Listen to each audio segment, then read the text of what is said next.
नमस्कार, स्वागत है आपका अंगिका न्यूज टीवी में। आइए करते हैं खबरों की शुरुआत।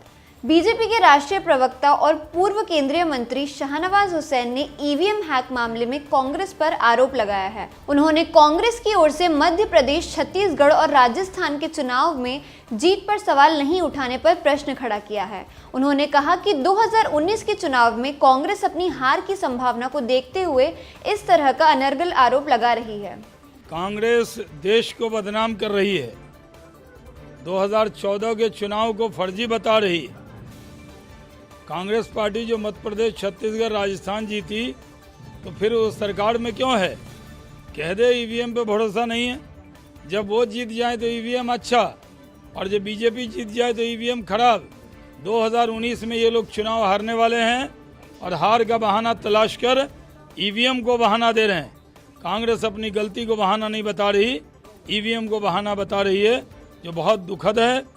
बीजेपी के राष्ट्रीय प्रवक्ता शाहनवाज हुसैन ने नवगछिया में एक ही दिन के भीतर 3 आपराधिक वारदातों पर चिंता प्रकट करते हुए अपराधियों के खिलाफ कड़ी कानूनी कार्रवाई करने की बात कही है। जहां अपराध बढ़ा है उस पर पूरा ताकत से अपराध को रोका जा रहा है। अपराध और अपराधियों की अब खैर नहीं है। नीतीश कुमार और सुशील मोदी जी पूरी ताकत से अपराध और अपराधियों को खत्म करने में लगे हुए हैं। भागलपुर के दुर्गाचरण स्कूल परिसर में बिहार बंगाली समिति की ओर से नेताजी सुभाष चंद्र बोस की जयंती को आदर्श रक्तदान उत्सव के रूप में मनाया गया, जिसमें पूर्व केंद्रीय मंत्री और बीजेपी के राष्ट्रीय प्रवक्ता सैयद शाहनवाज हुसैन भी पहुंचे। उत्सव में दर्जनों लोगों ने रक्तदान किया। रक्तदान से जमा हुए रक्त को जवाहरलाल नेहरू मेडिकल कॉलेज अस्पताल की रक्त अधिक कोष में जमा कराया जाएगा, जिससे जरूरतमंदों को रक्त की पूर्ति की जा सके। भागलपुर समाहरणालय परिसर से मुख्यमंत्री कन्या योजना के संदेशों को गांव-गांव तक पहुंचाने के उद्देश्य से रथ यात्रा को रवाना किया गया। बेटी बचाओ बेटी पढ़ाओ के संदेश के साथ निकाली प्रचार रथ को डीएम प्रणव कुमार और सीनियर एसपी आशीष भारती ने संयुक्त रूप से झंडा दिखाकर रवाना किया। बेटियों को बचाने के लिए ये विशेष अभियान की तरह काम कर रही हैं और इसमें चलाया जाएगा। अब हम लोग इसमें नुक्कड़ नाटक और उसका रंगोली का प्रतियोगिता, हेल्दी बेबी गर्ल शो, इस तरह का भी कार्यक्रम का आयोजन करने जा रहे हैं। और 26 तारीख को हमारे झांकी का भी जो थीम है ये बेटी बचाओ बेटी पढ़ाओ है। भागलपुर सदर अस्पताल परिसर स्थित स्वास्थ्य विभाग के कार्यालयों के सामने बिहार चिकित्सा एवं जन स्वास्थ्य कर्मचारी संघ के बैनर तले आउटसोर्सिंग डाटा ऑपरेटर संघर्ष समिति ने धरना दिया। विभिन्न प्राथमिक स्वास्थ्य केंद्रों में तैनात डाटा ऑपरेटर अपनी 5 सूत्री मांगों को लेकर 2 दिनों से हड़ताल पर हैं।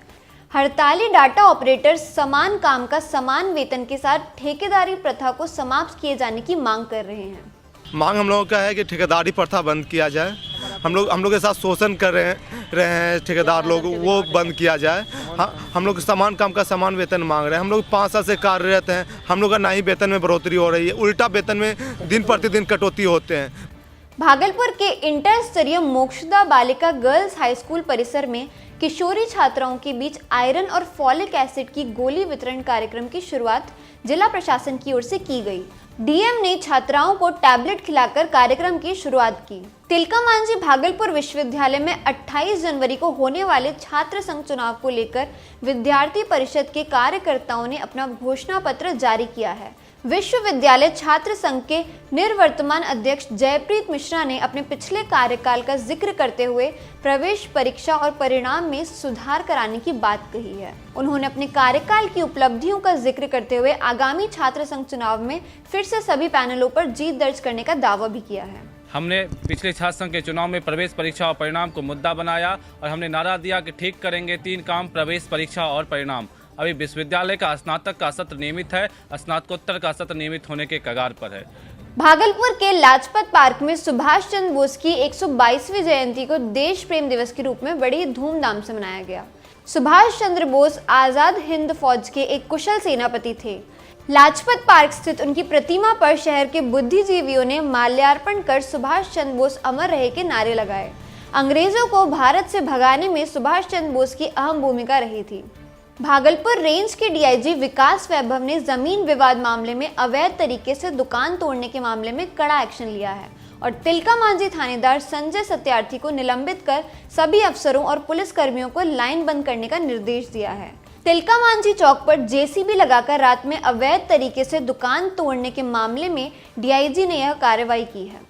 ऐसी एक सूचना मिली थी जिसमें कि आरोप लगाया गया था कि भागलपुर शहर के तिलका मांझी चौक स्थित 3 दुकानों को अवैध रूप से थाना के मिलीभगत से ध्वस्त किया गया है। मामले की गंभीरता को देखते हुए थानाध्यक्ष को तत्काल सस्पेंड कर दिया गया है और जो बाकी जितने ऑफिसर्स हैं और जितने भी पर्सन हैं, ऐसा प्रतीत होता है कि थाना में कहीं ना कहीं कोई रैकेट इस प्रकार का चल रहा होगा।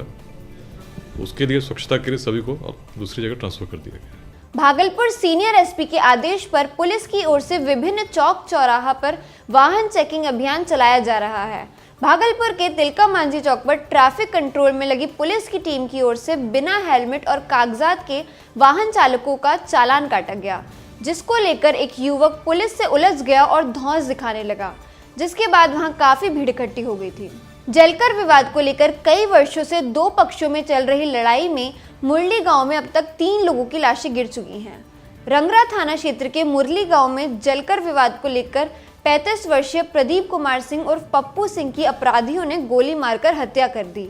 मृतक प्रदीप कुमार की हत्या मुरली चौक पर से 4 बीघा के जलकर विवाद को लेकर की गई है। 6 वर्ष पूर्व जलकर विवाद में मृतक प्रदीप कुमार के पिता रामरूप सिंह की भी अपराधियों ने गोली मारकर हत्या कर दी थी। वेणी प्रसाद सिंह का 2-3 महीना पहले हत्या हुई थी, जिसमें कि जो दूसरा पक्ष है उसके साथ 6 या 7 लोग जो हैं वो अभी जेल में हैं। और इस तरफ से गोलीबारी की घटना हुई थी, जिसमें इधर वाले जो पक्ष है, जो त्रिवेणी प्रसाद सिंह का पक्ष है, उनकी तरफ से भी लोग जेल गए थे। तो जिनकी कल हत्या हुई है वो अभी बेल पे आए थे जेल से बाहर में। तो उसमें अभी परिवार वालों ने किसी के ऊपर नामजद नहीं किया है, लेकिन हम लोगों का अनुसंधान अभी जारी है। भागलपुर में सोमवार को सुल्तानगंज की पवित्र उत्तर वाहिनी गंगा तट पर बनारस की तर्ज पर भव्य गंगा महाआरती का आयोजन किया गया। भाजपा प्रदेश कार्य समिति सदस्य सह जिला प्रवक्ता पवन मिश्रा के सौजन्य से प्रत्येक माह गंगा महाआरती का आयोजन किया जाता है। गंगा आरती में शहर के सैकड़ों महिलाओं और पुरुष श्रद्धालुओं ने हिस्सा लिया।